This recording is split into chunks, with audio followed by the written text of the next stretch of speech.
La méditation du jour a pour titre « Dieu a vaincu la mort ».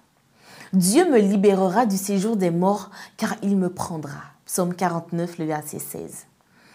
Le psaume 49 a été écrit par David pour nous montrer l'absurdité de se fier aux biens matériels, à la connaissance et aux honneurs que nous pouvons accumuler en ce monde. L'argument du psalmiste est que les richesses, la sagesse et les honneurs ne dureront pas toujours. Alors, pourquoi dépendre d'Dieu ? Nous mourrons tous, oui, les justes aussi, mais ceux qui croient en Dieu mourront dans l'espérance de la résurrection.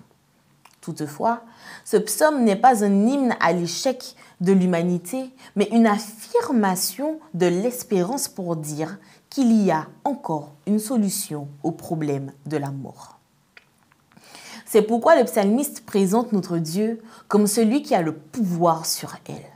Grâce à lui, la résurrection est assurée. Jésus lui dit « Moi, je suis la résurrection et la vie.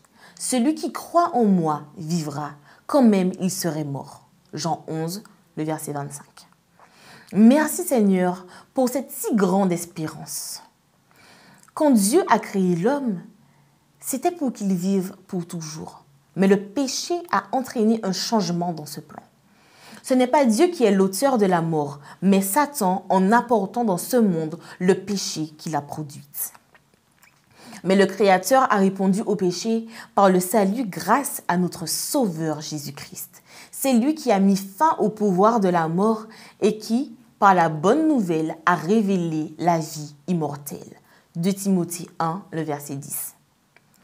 Puisque les enfants participent au sang et à la chair, lui aussi, d'une manière semblable, y a participé afin d'écraser par sa mort celui qui détenait le pouvoir de la mort, c'est-à-dire le diable.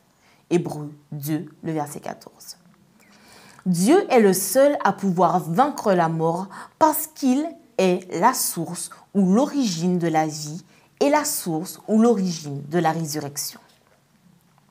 Le fait qu'il puisse ressusciter des personnes qui sont mortes signifie non seulement qu'il met fin à la mort, mais aussi qu'il inverse complètement le processus en ramenant à la vie ce qui s'était désintégré. Cela nous donne une espérance absolue, totale et parfaite. Autrement dit, à partir de là, il n'y a rien que Dieu ne puisse faire pour nous, parce qu'il fait revivre ce qui ne vivait plus. Comment ne pas ressentir de l'amour et de la gratitude pour un tel Dieu? Comment ne pas nous cramponner chaque jour à lui pour ne pas reconnaître qu'il est tout ce dont nous avons besoin? Notre Dieu bon et grand anéantira la mort pour toujours. Ésaïe 25, le verset 8. Il n'y aura plus ni mort ni douleur. Apocalypse 21, le verset 4.